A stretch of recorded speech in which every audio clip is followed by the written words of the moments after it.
ભલે ને ખુલ્લેઆમ દારૂ વેચાતો, મારે નથી પીવો. અને હું આ વાત એટલા માટે બોલું છું કે મહિપતસિંહ આજ સુધી ક્યારે કોઈ દારૂને હાથ નથી લગાવ્યો, એટલા માટે ખુલ્લેઆમ બોલી રહ્યો છું. ખાસ અત્યારે છેલ્લા ઘણા દિવસથી ટીવી ખોલો એટલે બધી ચેનલોમાં અત્યારે એક જ મુદ્દો ચાલી રહ્યો છે, દારૂ દારૂ દારૂ વેચાઈ રહ્યો છે, ઘણા કહે છે ફલાણું નથી વેચાઈ રહ્યું, બધું ચાલી રહ્યું છે. પણ એક કિસ્સો મારે ચોક્કસથી શેર કરવો છે. 2017ની અંદર મહિપતસિંહ ચૌહાણ સરપંચ બન્યા હતા. અને જ્યારે મહિપતસિંહ સરપંચ બન્યા ત્યારે એવું લાગે કે આપણે સીએમ છીએ ને આપણે પીએમ છીએ આપણા ગામના, અને એવો વટ પાડીશું ને એવું કામ કરીએ, અને એવી ઈચ્છા થઈ કે યાર દારૂ બંધ શું ના થાય. મહિપતસિંહ ચૌહાણ સરપંચ બન્યાના બીજે દિવસે મહિપતસિંહે લાકડીઓ લીધી, રાત્રે 8 વાગે રેડ કરી અને મહિપતસિંહના વિસ્તારની અંદર જેટલી જગ્યાએ દારૂ વેચાતા હતા એ બધા જગ્યાએ જઈને માટલા તોડી નાખ્યા. દારૂ થઈ ગયો બંધ. મહિપતસિંહ એવું લાગે મહિપતસિંહ જીતી ગયા, મહિપતસિંહે જે વિચાર્યું તે કરી બતાવ્યું. પણ બીજે દિવસથી બન્યું એવું કે મહિપતસિંહના ગામના જે પણ લોકો દારૂ પીવાવાળા હતા એ બાજુના ગામની અંદર દારૂ પીવા જવા લાગ્યા. એટલે રોજ સાંજે જ્યારે મહિપતસિંહ ગાડી લઈને નીકળે ત્યારે રસ્તા પર જે પીધેલી જે બાટલીઓ છે એ રોડ ઉપર જ્યાં ત્યાં પડી હોય અને ચાલીને આવે ને ચાલીને જાય. તો પછી કીધું સાલું મારા ગામમાં તો બંધ થઈ ગયું, બાજુના ગામમાં ચાલુ છે ત્યાં જઈએ. ત્યાં જઈને મહિપતસિંહે માટલા તોડી નાખ્યા, ત્યાં બી બંધ કરાવી દીધો. પછી શું થયું, જે દારૂ પીવાવાળા છે એ ત્રીજા ગામની અંદર ગયા. મહિપતસિંહ કેટલી જગ્યાએ પહોંચવાના? આ જ વસ્તુ આપણા ભારત દેશની અંદર ચાલે છે. સરકારો કેટલી આવી કેટલી ગઈ, દારૂબંધીની બધી વાર્તાઓ છે અને અશક્ય છે. અને એક વસ્તુ મારે ચોક્કસથી બધાને સવાલ પૂછવો છે કે દારૂ શા માટે વેચાય છે? પીવાય છે એટલા માટે વેચાય છે કે જે વેચાય છે એટલા માટે પીવાય છે? એક સવાલ છે કે દારૂ બંધી કે દારૂ ખુલ્લું એ સમસ્યાનો નિકાલ નથી. સમસ્યાનો નિકાલ એ છે કે જ્યાં સુધી લોકો નહીં સુધરે કે આ વસ્તુ ખરાબ છે, પીવા લાયક નથી, અને જ્યાં સુધી એ લોકો નહીં સુધરે ત્યાં સુધી કશું જ ફરક પડવાનો નથી. આપણે માની લઈએ ગુજરાતની અંદર દારૂબંધી છે, ચલો નથી વેચાતો માની લઈએ, એટલે ગુજરાત બહુ સારો રાજ્ય કહેવાય. અને મહારાષ્ટ્રની અંદર ખુલ્લેઆમ દારૂ વેચાય છે એટલે મહારાષ્ટ્ર બહુ ખરાબ રાજ્ય કહેવાય.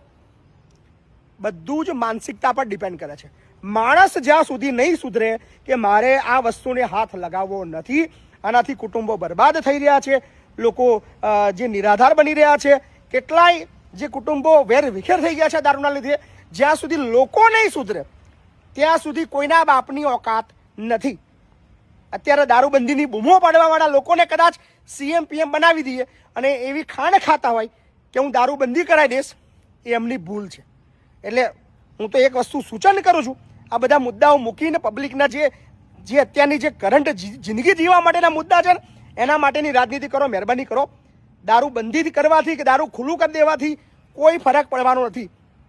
રોકવા છે તો લોકોની માનસિકતા બદલવા માટે મહેનત કરો. કદાચ 1-2% લોકોના મન બદલાયા તો કદાચ ઘણો મોટો ચેન્જીસ આવી શકે છે. બાકી દારૂ ખુલ્લેઆમ કરી દઈએ તો બી પીવાવાળા પીવાના છે, દારૂ બંધી કરી દઈએ તો ગમે ત્યાંથી લઈ આવશે, અને નહીં મળે ને તો જાતે બનાવવાનું શીખશે. યુટ્યુબની અંદર લખશે કે દારૂ બનાવવાની વિધિ મળી જશે, ગોળ અને બધું ઘણું બધું, સમજ્યા ને? એટલે બધું જ જે થવાનું છે થવાનું છે. સરકાર કોંગ્રેસની હતી ત્યારે બી પીવાતો હતો, ભાજપની સરકાર છે તો બી પીવાય છે, અને ખુલ્લેઆમ વેચાય છે. હું બોલી રહ્યો છું એનો મતલબ એવું નથી કે કોઈ સરકારનું સમર્થન કરું છું કે વિરોધ કરું છું. બધું જ ખુલ્લેઆમ માર્કેટમાં જ છે. પણ વિષય એ નથી, મેં પ્રયત્ન કરી ચૂકેલો છું. પણ લોકોને જો દારૂ પીવો હોય, લોકો શોધીને લઈ આવવાના જ હોય, તો તમારી ને મારી તાકાત બહારની વસ્તુ છે. લોકો જાતે સુધરશે તો જ કદાચ દારૂ બંધી વસ્તુનો જે આપણે વિચાર કરી શકીશું. બાકી દારૂ છે ને એ વેચાય છે, પીવે એટલે પીવે છે એવું નથી. લોકો દારૂ પીવે છે ને એટલે માર્કેટમાં દારૂ વેચાય છે. એટલે ખાસ અત્યારે બીજા ઘણા બધા મુદ્દાઓ છે એની પર બી રાજનીતિ કરો. બધાને અપીલ કરું, એક જ વસ્તુ ચાલી રહી છે યાર, કંટાળો આવે છે ખરેખર. દારૂબંધી કરો ને ખુલ્લેઆમ કરી દો ને આ તે બધું. લોકો બેકાર છે, બેરોજગાર છે, શોષણથી પીડિત છે, અને ધડક બીજી સમસ્યાઓ છે આ દેશની. એ બાબતમાં વિચારો, અને કદાચ પ્રયત્ન કરવો છે તો લોકોને સુધારવા માટે પ્રયત્ન કરો. ભલે ને ખુલ્લેઆમ દારૂ વેચાતો, મારે નથી પીવો. અને હું આ વાત એટલા માટે બોલું છું કે મહિપતસિંહ આજ સુધી ક્યારે કોઈ દારૂને હાથ નથી લગાવ્યો, એટલા માટે ખુલ્લેઆમ બોલી રહ્યો છું.